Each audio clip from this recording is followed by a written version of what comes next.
Kalau merdeka dirubah nggak gitu ya. Oh, Ya gitu mudah-mudahan ya. dirubah apa yang sesuai saya jelaskan di dalam the best education in the world gitu ya. Tapi sayangnya begini sayangnya. Saya udah searching di internet, sekarang nggak ada peringkat pendidikan Indonesia di dunia begitu. Nah, jadi apakah sekolah boleh nggak menjual seragam misalnya begitu ya? Karena kan di sekolah itu ada hal-hal tertentu yang harus disesuaikan dengan keadaan sekolah tersebut. Nah ini sebenarnya sekolah tersebut jangan seenaknya menjual begitu saja, tapi harus sekolah-sekolah itu mendirikan koperasi yang berbadan hukum. Itu ada undang-undangnya nomor 25. Betul, betul.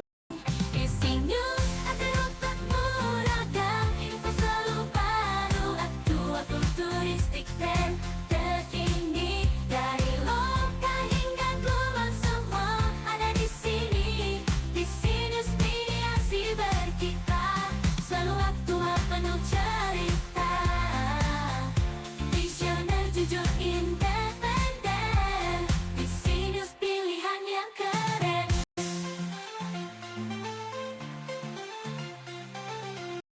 Selamat pagi, berjumpa lagi kita dengan obrolan rutin Visi Talk yang transformasi dari program sebelumnya Ngawangkong Door to Door atau Ngador.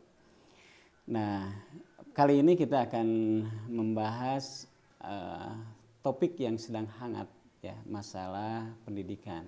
Ya, pendidikan nanti berkaitan dengan masalah-masalah lainnya ya, terutama mungkin dengan lembaga yang memang selama ini bertanggung jawab untuk pemberdayaan pendidikan di Kabupaten Bandung. Begitu juga beliau ini punya pengalaman yang sangat banyak yang kaitan dengan daya serap alumni-alumni pendidikan ya. Jadi bagaimana membuat sebuah program di sekolah itu supaya alumninya ini bisa banyak, sekolahnya bisa berprestasi. Baik, pemirsa PC.News sekalian, pagi ini di redaksi PC.News sudah hadir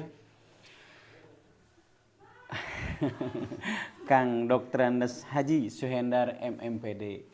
Beliau ini aktivitasnya banyak sekali ya. Kebetulan di Dewan Pendidikan juga sebagai sekretaris Dewan Pendidikan Kabupaten Bandung.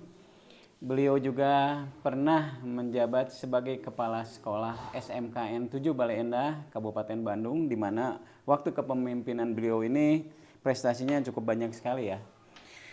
Di samping itu saya panggil Kang Haji Suhendar aja ya. Iya, silakan. Kang Haji Suhendar ini juga sebagai dosen di salah satu perguruan tinggi swasta di Kabupaten Bandung. Selama SMKN 7 di bawah kepemimpinan beliau banyak sekali prestasi yang telah diraih. Di antaranya beliau itu mendirikan koperasi yang langsung berbadan hukum. Ini nanti berkaitan juga dengan keamanan dalam iuran PPDB ya. Kalau misalnya nanti ada yang kaitan dengan PPDB. Kemudian selama beliau menjadi kepala sekolah di SMKN 7 juga sekolah ini bisa benar-benar berprestasi ya, sampai ke tingkat nasional, bahkan jejak beliau itu bisa sampai ke tingkat ASEAN, juara LKS. Baik, pagi ini kita sapa Wilujeng Enjing. Assalamualaikum Kang Haji Suhendar. Waalaikumsalam, Wilujeng Enjing, sareng basun. Kang, Karasan kebetulan Akang di Dewan Pendidikan juga kan ya. Kita ingin tahu Kang, bagaimana sih kabar Dewan Pendidikan sekarang Kang? Cerita deh sedikit lah tentang Dewan Pendidikan. Ya, terima kasih. Jadi ini Pak Haji, sekarang itu sebenarnya Dewan Pendidikan Kabupaten Bandung itu sedang sedih. Oh, gitu ya. Sedih ya? Kenapa? Sedih. Bukan sukacita. Iya, jadi tahun 2023 itu sedih. Sedihnya apa? Karena anggaran pendidikan untuk Dewan Pendidikan nggak turun. Nggak turun 1 tahun. 1 tahun. Ya, kemudian tahun sekarang ya agak berharap kepada para pejabat seperti Pak Bupati, Ketua DPRD, Ketua Komisi dan sebagainya, supaya bisa dianggarkan dengan baik, supaya apa yang tertera di dalam anggaran dasar dan anggaran rumah tangga itu bisa dilaksanakan dengan sebaik-baiknya. Sehingga tahu persis bagaimana di Kabupaten Bandung, dan konon kabarnya kan bahwa yang namanya RLS Kabupaten Bandung itu Pak Bupati mengutarakan baru 9,04. Iya, Nah, betul. tentu kami sebagaimana waktu dilantik dulu sangat siap sekali untuk melaksanakan meningkatkan RLS dan lain-lain sebagaimana tugas dan fungsi, visi dan misi Dewan Pendidikan Kabupaten Bandung seperti itu. Iya. RLS itu rata-rata lama Lama sekolah. Jadi memang Kabupaten Bandung ini punya kejaran ya. Jadi inginnya Pak Bupati itu rata-rata lama sekolah di Kabupaten Bandung itu SMA ya, lulus SMA ya, berarti Iya, kalau 12 ingin tahun ya. lulus SMA, Pak. 12 Iya, tahun. betul. Gitu. Nah, aduh itu gimana Kang? Kalau misalnya tidak ada anggaran itu cukup sulit juga kalau gitu bergerak ya Dewan Pendidikan sekarang itu. Ya tentu sulit juga. Karena apa? Sampai-sampai Pak Ketua kan prinsipnya begini, Pak Ketua Dewan Pendidikan sekarang itu, Profesor Toto itu, bahwa kalau nggak ada anggaran katanya ya kita kan tidak bisa bergerak, begitu. Iya. Dan hal itu kan kita tidak bisa mempunyai pemikiran-pemikiran yang lain. Betul. Kita sebagai bawahan kan yang tumut, Betul. taat kepada pimpinan seperti itu. Iya, Meskipun ya koordinasi secara ya spontanitas memang bisa dilaksanakan, tapi kan kalau menurut program Dewan Pendidikan Kabupaten Bandung tahun 2023 dan sekarang sudah bulan Juli program Dewan Pendidikan tahun 2024, Betul. itu kan istilahnya melempem. Jadi bukan berarti pengurus Dewan Pendidikan tidak mau bergerak secara optimal, betul. tapi memang ya yang namanya dana itu adalah sangat penting sekali. Betul. Begitu. Oh jelas. Kalau tanpa dana bagaimana mobil juga bisa bergerak. Gitu. Oh jadi itu ya. Jadi memang belum ada anggaran ya setahun. Berarti hampir 2 tahun ya Iya, sekarang. hampir 2 kan, tahun ya? sekarang. Jadi itu ya pemirsa, kalau misalnya Dewan Pendidikan kenapa sekarang seperti tidak ada pergerakannya, yaitu mungkin persoalan anggaran ya. Semoga bapak-bapak yang berkaitan dan bertanggung jawab terhadap anggaran pendidikan dari DPRD, Komisi D, dan juga mungkin dari Dinas Pendidikan ya, semoga bisa segera membantu lah supaya cepat-cepat bisa lari Dewan Pendidikan Kabupaten Bandung Iya, itu. betul. Terus tersemangati kan, Bapak juga kan tahu bagaimana waktu kita melaksanakan istilahnya tuh pertemuan nasional Dewan Pendidikan. Orang lain itu besar-besar ya Pak ya. Anggarannya seperti ya, misalnya betul. di Makassar. Makassar itu anggaran Dewan Pendidikan Kota Makassar itu adalah 5 miliar. Luar biasa ya. Sehingga tahun sekarang nanti tanggal bulan Septemberan lah ya. Tanggal 13 sampai 17 kalau tidak salah. Mereka sanggup untuk melaksanakan rapat nasional Dewan Pendidikan di Makassar. Malahan dia akan memfasilitasi hotel, transportasi, konsumsi dan sebagainya. Itu sampai begitu Betul, untuk betul. tingkat nasional. Betul, itu betul. seperti itu. Nah, Betul. mudah-mudahan ya kalau tidak 5 miliar ya Dewan Pendidikan Kabupaten Bandung belilah anggaran yang istilahnya memadai untuk operasional. Iya, Itu yang kita betul. harapkan. Betul. Sukabumi juga kan besar. Betul. Nah Betul. itu, jadi jangankan Makassar gitu ya, kalau Makassar memang hebat sekali, Iya. tapi entah bagaimana gitu ya, padahal kan kalau dilihat dari APBD-nya kan masa lebih Iya. dari Kabupaten Bandung gitu Iya. ya. Gitu. Iya. Iya memang betul pemirsa apa yang disampaikan Kang Haji Suhendar ini. Waktu saya pernah ikut ya waktu di Solo ya pertemuan Dewan Pendidikan secara nasional. Iya. Itu memang sangat besar sekali anggaran-anggaran di daerah-daerah lain itu, di samping untuk operasional, mereka juga untuk kegiatan yang insidental itu dibantu sama pemerintah daerah. Ya memang kalau kita mau peduli sama pendidikan harus disupport juga dengan anggarannya supaya Dewan Pendidikan ini bisa bergerak lebih cepat. Yang sekarang sedang dilakukan sudah sampai mana kan? Dewan Pendidikan. Betul, untuk proses anggaran ini. Ya kita sekarang sedang nego-nego istilahnya sekarang itu sampai ya cek bahasa Sunda mah ngukuntit para pejabat begitu. Oh. Kita kan harus bisa lobby. Nah malahan hari ini juga ada yang tugas untuk Betul, melobi orang-orang tersebut, tapi kan Ya kita berharap bisa turun gitu iya, anggaran iya. untuk Dewan Pendidikan tahun 2024 ini. Kan iya. waktu pelantikan kan kita semuanya tahu Pak Bupati kan udah memberikan arahan bahwa kepada Sekda katanya anggarkan untuk anggaran Dewan Pendidikan Kabupaten Bandung. Itu kan disaksikan oleh semuanya. Betul. Karena dibacakan secara langsung ya, Iya, disampaikan secara langsung oleh Pak Bupati. Pak Bupati ya, betul Iya, kan. begitu. Waduh, mudah-mudahan lah ini masalah apa Dewan Pendidikan ini khususnya dalam kaitan dengan anggaran ini bisa segera ya. Betul. Gitu para pemangku kebijakan yang berkaitan dengan anggaran sebaiknya memang segera bisa membantu melancarkan anggaran Dewan Pendidikan ini. Kang, sekarang terkait dengan ini Kang. Sekarang kan PPDB nih Kang. Betul. Ya. Betul. Nah, kalau Dewan Pendidikan memang secara rutin ya biasanya itu ada pemantauannya. Tapi yang lebih menarik itu begini Kang. PPDB ini biasanya sering ada permasalahan, apalagi Akang ini kan pengalaman sebagai kepala sekolah yang cukup berprestasi waktu di SMKN 7 ya Kang ya. Nah, permasalahan itu biasanya pertama begini Kang. Yang muncul masalah pungutan katanya Kang ya. Terus kedua ini kita nanti ingin mengupas juga lulusan SMK ini bukan SMKN, SMK ini ternyata paling tinggi ya tingkat penganggurannya itu. Tingkat TPT, tingkat pengangguran terbukanya itu kalau kita lihat di statistik tahun 2024 ya, itu data 2023 itu angkanya sampai 9,43 atau 34% lah. Jadi cukup tinggi. Angkanya itu paling tinggi kan dibandingkan dengan lulusan-lulusan yang lain ya, termasuk perguruan tinggi.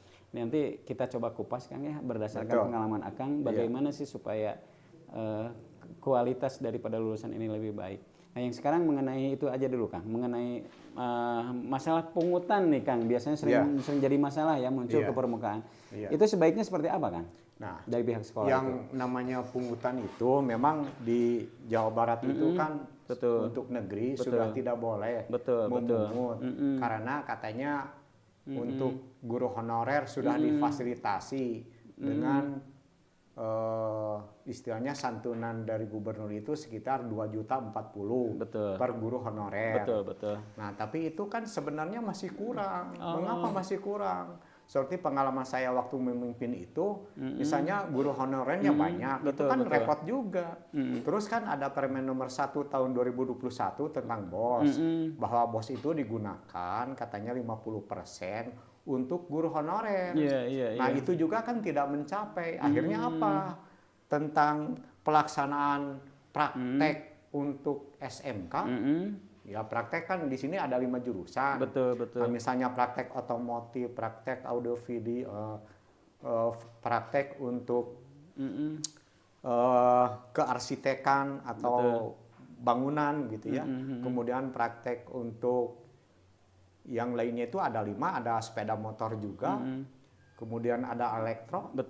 Nah itu kan sangat sulit sekali dengan uang yang sekecil itu karena sebenarnya anggaran pendidikan itu jangan seperti Permen nomor 1 tahun 2021. Jadi yang bagus untuk anggaran SMK itu bukan dihitung per siswa, tapi harus dihitung per rombel. Misalnya per rombel begini, ya, jangan per siswa.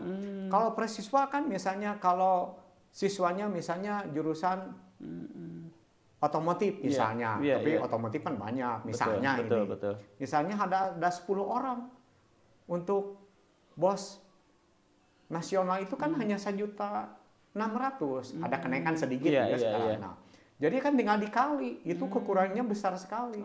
Yang namanya otomotif itu jangan sampai lupa. Yang diajarkan itu mobil-mobilnya atau mesin-mesinnya harus up to date.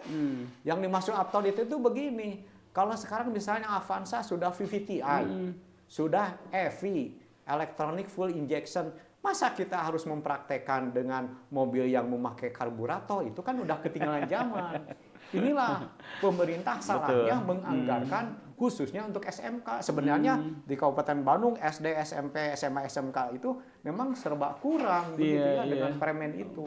Jadi seharusnya kalau seperti dulu itu gede sekali kalau zaman Orde lama itu, Orde Baru itu gede sekali. Mengapa? Jadi uang praktek itu cukup memenuhi sesuai dengan misalnya mau praktek overhaul misalnya. Nah jelas untuk prakteknya itu alat-alatnya sudah disediakan oleh pemerintah.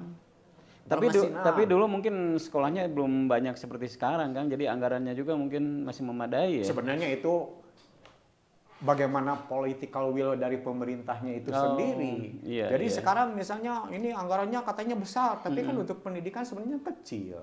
Itu untuk itunya kan kecil sekali, kan banyak para ahli pendidikan berbicara juga tentang hal itu. Jadi seharusnya seperti itu. Kemudian di Jawa Barat itu ada Pergub ya, yang untuk negeri tidak boleh memungut. Padahal kalau di Jawa Tengah, Jawa Timur tidak begitu, itu masih boleh. Itu Oh, Jawa seperti Tengah, Jawa itu. Timur Iya, berjalan?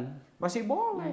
Nah itu kan sesuai dengan Permen nomor 48 bahwa kalau ada masyarakat yang mau membantu sekolah, bagus. Akhirnya kan di Jawa Timur itu LKS-nya sering juara umum gitu.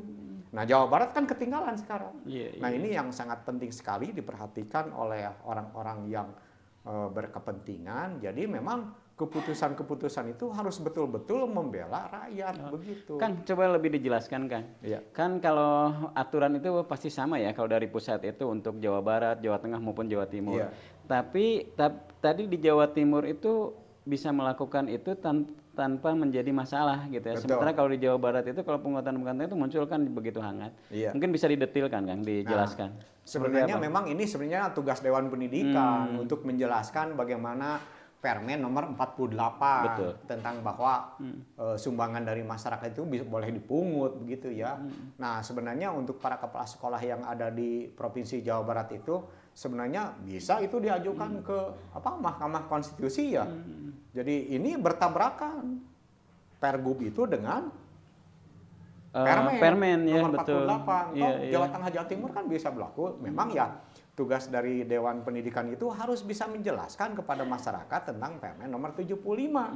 Bagaimana tugas komite di sekolah-sekolah. Iya, iya, Jadi iya. kalau komitenya pada nggak mengerti, jadi disangkanya itu yang namanya sumbangan dari masyarakat itu disebut pungli. Padahal Iya, kan iya. permennya ada. Betul, Silakan betul. pelajari lagi Permen nomor 48 itu. Betul, betul. Sehingga ya Jawa Timur itu memang maju sekali di dalam hal sekolahnya. Karena kontribusi dari masyarakatnya Iya. juga cukup besar ya Kang ya. Iya. Kemudian yang berhubungan dengan kan sekarang PPDB ya.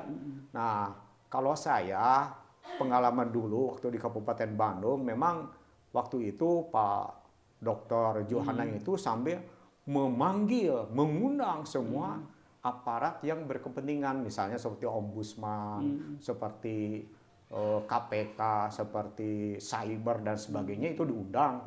Rembuk tuh. Iya, iya. Nah, jadi apakah sekolah boleh nggak menjual seragam misalnya begitu ya? Karena kan di sekolah itu ada hal-hal tertentu yang harus disesuaikan dengan keadaan sekolah tersebut. Nah, ini sebenarnya sekolah tersebut jangan seenaknya menjual begitu saja, tapi harus sekolah-sekolah itu mendirikan koperasi yang berbadan hukum. Itu ada undang-undangnya nomor 25. Betul, betul. Di dalam undang-undang perkoperasian itu di mana koperasi adalah badan usaha. Kalau yang namanya badan usaha kan boleh. Terus kalau keuntungan koperasi kan tidak diambil semuanya oleh kepala sekolah. Nggak bisa. Iya, iya. Pengalaman saya begitu. Jadi nanti diatur. Oh ini misalnya ada bagian kesejahteraannya 50% untuk operasional, 50% untuk dibagikan kepada semua anggota. Kan nggak ada tuh. Iya, Misalnya iya. 50% untuk kepala sekolah nggak ada. Itu nggak benar itu koperasinya. Karena koperasi itu memang badan usaha berwatak sosial ya. Iya. Betul, betul. Kemudian begini, saya yang waktu itu ada dari ombudsman mengatakan bahwa wah ini kan melanggar katanya pungli. Menurut saya bukan pungli, silahkan kaji. Yang namanya di dalam anggaran perkoperasian itu, anggaran dasar perkoperasian Iya, itu iya. kan yang namanya badan usaha itu boleh. Saya sampai karena saya adalah guru agama gitu ya, saya menjelaskan begini. Bapak Ibu kan tahu umat Islam itu kan wajib sholat ya. Nah, sholat lima waktu itu dikerjakan. Nah, kemudian ada nggak kecualiannya? Ada, yaitu orang yang haid dengan orang yang nifas itu tidak usah sholat. Masa sekarang sekolah-sekolah dibagikan orang yang nifas dengan orang yang haid? Bapak Ibu jangan sampai lupa, undang-undang itu berlaku untuk seluruh Republik Indonesia. Nomor 25 itu tentang perkoperasian. Malahan sekarang kan mau dirubah dengan 17, itu belum goal dan sekarang belum diundangkan. Jadi itu masih berlaku Undang-Undang Nomor 25. Nah, jadi yang namanya sekolah atau mau yang lain-lain, LSM dan sebagainya, kalau ada koperasi boleh jual beli. Boleh itu jual beli. Dan itu aturannya bukan untuk dimonopoli oleh salah seorang pejabat, bukan. Kan ada peraturan di dalam RAT dan sebagainya. Itu yang benar itu seperti itu. Jadi jangan sampai undang-undang itu hanya berlaku untuk segelintir orang, nggak boleh dong. Kan ini undang-undang di Republik Indonesia, Betul. itu seperti itu. Betul. Jadi Akang juga sepakat ya, memang tidak setuju kalau sekolah itu menjual seragam atau peralatan Betul. lainnya ya, itu memang Betul. sama sekali tidak boleh ya Kang Tidak ya. boleh. Kecuali ada badan usaha yang memang bergeraknya Koperasi. ya. Iya. Oh, gitu. Terus di sini kalau misalnya kan itu ada keharusan, berarti harus semuanya beli ke koperasi. Itu melanggar tidak kalau dari sisi itunya? Kalau misalnya mengatakan harus, sebenarnya masyarakat itu kan bisa diajak bicara di komite, jelaskan Iya, bahwa iya. ini begini. betul. Kalau beli dari luar itu tidak akan sesuai tentang kualitasnya, tentang macamnya, tentang apa namanya itu motif-motifnya, itu tidak akan betul. sesuai. Mungkin orang lain itu asal jadi, asal murah, sedangkan kalau untuk praktek itu kan harus tahan lama, Iya. harus bisa ini. Jadi kalau orang-orang SMK Atributnya itu, harus sama ya dengan atribut betul. yang Kalau atribut lainnya. sebenarnya bisa dibuat di luar juga bisa ya. Betul. Tapi kebutuhannya yang harus sesuai dengan kebutuhan praktek di SMK itu seperti itu. Iya, Kan ada iya. spesifikasi seperti itu. Spesifikasinya seperti apa kan? Kalau misalnya SMK 7 dibanding dengan SMK 3 misalnya, seperti apa? Ya, kalau SMK 3 itu kan pertanian. Tentu spesifikasinya itu pakaian prakteknya itu harus sesuai dengan kebutuhan untuk di kebun. Gitu. Iya. Sedangkan kalau SMK 7 itu harus sesuai dengan kebutuhan untuk di ruang praktek, misalnya sesuai otomotif. dengan jurusannya ya. Iya. Betul. Masa misalnya pakaian praktek misalnya berwarna putih begitu ya untuk otomotif, nanti kan penuh dengan oli. Nah itu. Terus kainnya kan harus agak tebal. Iya. Ya, nggak bisa itu beli di luar. Jadi kalau oleh sekolah itu udah disiapkan. Jadi oleh kepala sekolahnya itu udah diarahkan begini-begini, dikonsultasikan dengan ahli busana. Akhirnya apa yang dipakai itu sesuai dengan kebutuhan. Itu ya. begitu. Dan lagi mungkin harga tidak terlalu ini ya, namanya Tidak. juga koperasi ya. Iya. Tidak boleh terlalu mahal, Betul. apalagi lebih mahal dari luar mungkin Iya, kan ya. kan Betul. oleh kita, dari kita untuk kita. Itu kan koperasi itu, undang-undang pasal Iya. 33 kan Betul. Jadi itu untuk kebutuhan keperluan pendidikan ya Kang ya, Iya. seragam atau mungkin peralatan lainnya bisa langsung di koperasi. Iya. Nah sekarang kalau misalnya ada, kan tadi Kang ya, saya ingin tahu begini Kang, berapa sih sebetulnya kebutuhan indeks per siswa itu dalam 1 tahun belajar di SMK Kang? Maksudnya begini, ketika misalnya kita tahu indeks kebutuhan per siswa itu berapa, nah di RKAS itu ya, rencana kerja anggaran sekolah itu mungkin bisa dijabarkan. Jadi nanti berapa sih yang bisa didapat dari pemerintah dan kekurangannya seperti apa gitu. Biasanya kan kalau di rapat rapat dengan komite sekolah itu seperti itu Kang. Iya. Nah, Akang mungkin ada gambaran sebetulnya berapa sih untuk SMK ya? Iya. Tahun 2024 atau misalnya 2023 indeks kebutuhan per siswanya itu dan anggaran yang disediakan oleh pemerintah itu sekarang berapa sebetulnya kan? Iya. Begini, sekarang untuk pelaksanaan praktek Betul, begitu ya. betul. Untuk pelaksanaan praktek itu kalau kita misalnya hitung dari per orangnya itu. Kalau ini bukan bos ya. Iya, iya. Untuk per orang praktek. Iya. Misalnya seorangnya 100.000. Nah, kalau 36 kan udah 3.600.000. Betul. Ya, itu untuk 1 bulan itu sebenarnya masih kurang begitu.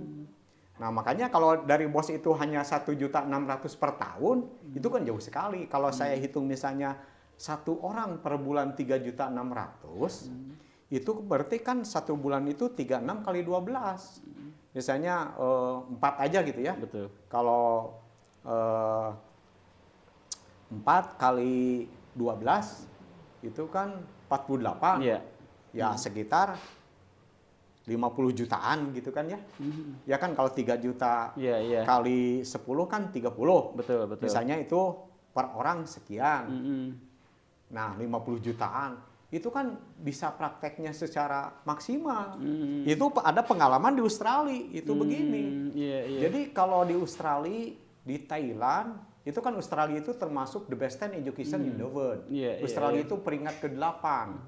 Jadi kalau misalnya satu orang biayanya 4 juta per bulan, berarti kan 1 tahun itu berarti kan 40 juta. Betul. Makanya tadi dibulatkan aja 50 juta per tahun untuk satu orang. Betul, betul. Berarti kalau misalnya ada 30 orang aja, itu kan udah lumayan begitu ya. Betul. Nah, jadi hal-hal yang seperti ini adalah yang sangat berat dilaksanakan di Republik Indonesia. Mungkin para ahli yang ada di tingkat nasional itu belum paham bagaimana untuk praktek SMK yang sebenarnya. Betul. Padahal perhitungan yang barusan itu udah akurat gitu ya. Itu waktu, jadi satu orang 3.600.000-an begitu per bulan. Betul. Gitu. Itu waktu di Australia di sekolah apa, Kang? Itu sebenarnya ini juga suka salah pemahaman ya. Coba dijelaskan perbandingannya seperti apa. Jadi kalau di Australia itu semuanya akan dijamin oleh pemerintah dengan anggaran yang sangat tinggi. Kalau misalnya menghitung honornya, bukan honor, gajinya aja ya. Saya mewawancara di junior high school. Junior high school itu berapa sih gaji di sini? 80 juta. Satu orang guru. Satu orang guru itu adalah tahun 2015-an. 2015-an itu udah sebesar itu begitu ya, 80 jutaan. Mungkin itu yang paling tinggi kan? Oh enggak. Enggak juga. Karena Finlandia paling tinggi. Oh, Finlandia bukan di sekolah itu level yang paling tingginya mungkin 80 juta, yang lainnya di bawah 80 juta gitu. Oh enggak. Enggak Begini, di Australia itu jarang swasta. Kebanyakan negeri. Tapi negara itu mampu untuk mengadakan pendidikan secara optimal. Jadi misalnya gaji gurunya 80 juta, murid itu dijamin. Dan pemikiran kita mungkin salah gitu ya, disangkanya SMP.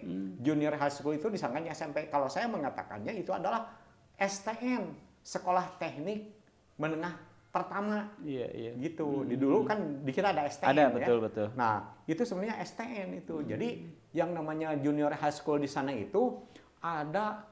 Nah, ini masuk kepada kurikulum merdeka ya. Betul. Jadi sebenarnya yang dimaksud dengan kurikulum merdeka itu anak dibawa kepada alam pikiran, merdeka memilih sesuai dengan bakat dan keinginannya.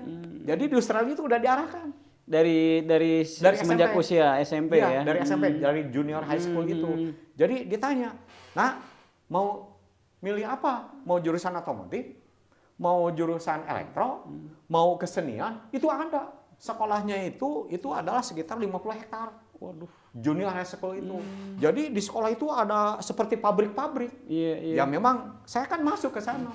Oh, jadi ya kalau misalnya di Australia itu yang memilih otomotif itu lebih lengkap daripada SMK 7 pada saat ini. Padahal di kita kan SMK. Iya, itu SMP kan, ya. Junior high school. Betul. Mengapa begitu? Itulah yang disebut dengan kurikulum merdeka. Jadi kurikulum merdeka itu boleh memilih sesuai dengan keinginan, dengan bakatnya sendiri. Saya senangnya seni, milih seni. Itu yang dimaksud dengan merdeka. Kalau merdeka kurikulum di kita, waduh, jauh dari pemikiran saya itu. Hasil ada perbandingan ke Australia, termasuk ke Thailand gitu ya, jauh dengan itu. Di Beijing juga sebenarnya seperti itu juga. Beijing kan udah ada kemajuan. Bukan gini, Kang, di kurikulum sekarang itu kan anak-anak sama diberi keleluasaan, Kang, ya. Memilih, begitu juga diberi keleluasaan ya untuk pengadaan lokal geniusnya ya. Jadi potensi-potensi lokalnya yang bisa diikuti oleh anak-anak, bukan seperti itu kan? Kurikulum merdeka itu? Ya itu kan sebenarnya kecil sekali menurut saya. Jadi skalanya banyak masih kecil. Ahli pendidikan mengatakan kurikulum merdeka itu bukan begini. Jadi bukan merdeka itu tadi saya udah mengatakan gitu ya, bahwa kurikulum merdeka itu anak dibawa kepada alam merdeka. Ini anak itu ahlinya apa? Kalau ahlinya seni, bawa ke seni. Itu kan merdeka. Betul. Kalau di kita kan tidak. Masuk ke SMP, pelajarannya plot itu semuanya. Kan tidak merdeka. Nah, kemudian di Australia itu, karena sudah mengacu kepada sertifikasi internasional, jadi itu adalah dasarnya. Nanti kalau masuk ke tingkat senior high school, itu baru diadakan uji kompetensi. Nah, uji kompetensinya itu nanti mereka misalnya otomotif. Otomotif itu kan ada uji kompetensi di Australia. Nah, diadakan uji kompetensi, maka dia layak untuk bekerja. Kemudian unggulnya di Australia, pemerintahnya itu sudah link and match dengan perusahaan-perusahaan, misalnya otomotif, perusahaan mobil. Jadi oleh pemerintah itu disalurkan langsung. Makanya nanti tidak akan ada kekurangan tenaga kerja. Kesenjangan ya, betul. Tidak akan ada banyak pengangguran, tidak, karena sudah link and match. Nah, di kita, mengapa banyak pengangguran seperti yang tadi diutarakan itu? Karena apa? Karena memang sekolah-sekolah oleh pemerintah tidak difasilitasi. Padahal kan pemerintah punya keputusan untuk membuat SIUP perusahaan-perusahaan. Mengapa tidak langsung aja dibuat salah satu persyaratan ya, iya, betul, bahwa betul. kalau mendirikan perusahaan ini begini, syaratnya itu harus salah satunya harus kerjasama membuat dengan sekolah. Nah, makanya saya waktu di SMK 7, saya itu sengaja langsung membuat link and match dengan Toyota. Akhirnya murid-muridnya memang sudah berprestasi, kemudian kita dipercaya oleh perusahaan, jadi si Toyota itu datang ke kita, bukan kita datang ke Toyota. Pak, katanya Terbalik ya. kami butuh sekian ratus orang untuk bekerja dari jurusan otomotif. Di testing di mana? Di SMK 7. Datang dari Toyota. Kan anak-anak kita kan langsung bisa diterima di sana. Dengan testing seperti itu, memang tidak bisa diterima semuanya ya. Dari otonom, tapi kan bisa dilaksanakan sendiri. Akhirnya itu kan mengurangi daripada pengangguran. Kemudian, mengapa sih SMK tadi banyak pengangguran? Karena banyak SMK-SMK yang tidak mempunyai standar minimal. Ya masa misalnya praktek otomotif, satu stand engine itu adalah seguluntung mesin yang hidup untuk praktek anak-anak. Masa misalnya satu stand engine EV dipakai praktek oleh 20 orang. Itu tidak sesuai. Makanya perimbangannya itu seperti yang tadi sudah dihitung menurut keuangan itu seperti itu. Jadi seharusnya satu stand engine oleh dua orang. Oh, 2 orang ya, betul. Iya. Makanya tadi kan udah dihitung, itu 3.600.000-an itu per orang. Iya. Jadi kalau misalnya 3.600.000 kali 2, 7.200.000 dalam satu bulan untuk membeli bensin, untuk membeli parking, untuk membeli ini itu cukup itu untuk otomotif seperti itu. Tapi kan gede gitu ya. Iya. Tapi kan negara kita kan belum sampai kepada itu. Memang ini adalah political will dari pemerintah juga. Makanya pemerintah sebenarnya harus paham terhadap dunia pendidikan yang sebenarnya. Insya Allah akan maju seperti Australia. Jadi Australia itu begitu udah SLTA langsung disertifikasi. Ditanya lagi nanti di Australia, mau melanjutkan enggak? Kan Australia itu RLS-nya udah tinggi. Kita itu kan RLS-nya Kabupaten Bandung kan baru 9,04. Provinsi 8,03. Nasional 7,7. 7,7 itu kan berarti kan belum lulus SMP belum ya, betul. Di Australia itu kan udah S2. Seperti itu. Itulah perbedaan antara dunia pendidikan di Indonesia dengan dunia pendidikan di Australia. Memang ini adalah yang paling penting political will daripada pejabat yang menguasai dari hal-hal tersebut. Itu seperti itu. Nah Kang, kalau misalnya tadi pengalaman-pengalaman begitu banyak Kang ya dari daerah lain dan dari luar negeri. Kira-kira kalau itu misalnya di yang sangat dibutuhkan untuk lokal Kabupaten Bandung itu apa Kang effort yang harus diprioritaskan ya? Maksudnya untuk mendorong RLS itu segera tercapai di angka 12 Kang. Betul. Nah, waktu itu kami juga kan sudah begitu Pak Bupati dilantik di Kabupaten Bandung, Pak Bupati Bapak Dr. Dadang Supriyatna. Nah, kami datang dari Dewan Pendidikan ke sana, udah itu disampaikan kepada beliau bahwa supaya meningkatnya RLS ini tolong dibantu. Ya, kalau yang bagus diadakan BOS kabupaten begitu. Tapi bukan hanya untuk negeri aja. Yaitu termasuk swastanya. Seperti dulu tahun sebelum 2017 itu dari kabupaten itu ada BOS untuk SLTA semuanya itu. Itu per siswanya itu 800.000. Wah, sangat berguna sekali. Sehingga RLS-nya biar tinggi dan kalau misalnya sekarang itu jadi memang RLS ini penting sekali kan itu demi kemajuan Pak Bupati gitu ya. Jadi memang DPRD-nya harus paham terhadap pendidikan, terhadap biaya pendidikan. Sekarang itu tiap tahun hampir 22 ribuan yang tidak bisa melanjutkan ke SLTA itu hasil survei daripada Dewan Pendidikan, hasil rapat dari dunia pendidikan, ada dari staf bupati, ada dari dinas, ada dari LSM dan sebagainya. Itu kan kenyataan seperti itu. Berarti memang itu salah satu yang mendorong Pak Bupati juga mendorong berdirinya SMA SMK baru ya Kang ya. Betul. Negeri bagusnya. Betul. Itu juga udah disampaikan ke Pak Bupati, ya kalau kita sebagai Dewan Pendidikan sangat mengharapkan sekali karena yang namanya kalau banyak orang yang tidak lulus SLTA, kan nanti pengangguran lebih banyak. Iya, betul. Itu seperti itu. Betul. SMK di Kabupaten Bandung itu negerinya hanya 11. Yang 2 sekolah kan belum punya sekolah, masih nebeng. Nah, SMA kan ada 19. Padahal kan kecamatan kita 27 ya? 31. Oh, sekarang tuh udah 31. 31, Nah, itu kan masih banyak kekurangan. Jadi memang dari keputusan dari Banggar Kabupaten Bandung itu sangat diharapkan sekali untuk menambah bagaimana meningkatkan khususnya RLS di Kabupaten Bandung itu seperti itu. Iya. Jadi poinnya 2 mungkin ya. Satu bisa ada dana BOS kabupaten. Iya. Terus keduanya memang ini harus terus didorong ya pendirian Betul. SMK SMA di Kabupaten Bandung ini ya supaya bisa lebih tertampung Kang ya. Oke. Kang, terus kalau untuk peningkatan secara kualitas lulusan ya, nah effort apa yang harus diusahakan oleh stakeholder yang berwenang ini Kang untuk mendorong kualitas pendidikan supaya lulusannya itu benar-benar masuk ke dunia kerja, minimal mereka tidak masuk ke dunia kerja juga bisa mandiri lah Kang. Betul. Nah memang kalau supaya bisa masuk ke dunia kerja itu pertama seperti tadi yang saya jelaskan bahwa memang kalau SMK 7 itu adalah sudah standar internasional untuk prakteknya. Iya, betul. Makanya kan bisa laku dan sebagainya.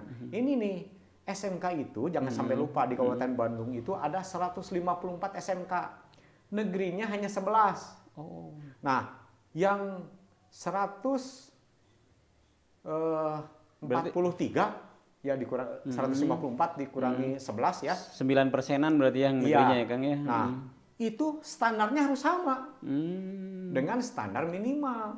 Kalau negeri insya Allah lah udah masuk standar minimal gitu.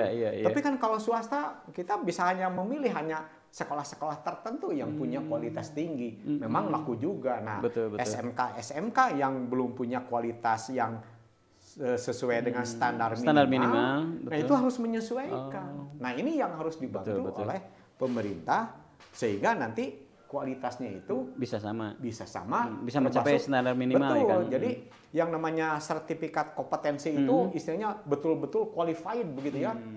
Kalau sekarang kan bagaimana perusahaan yang diikutinya, gitu. Jadi kalau perusahaan yang diikutinya perusahaan yang rendah, kan dia juga terbawa. Memberikan sertifikasi. Betul. Itu memang yang harus diperhatikan seperti itu.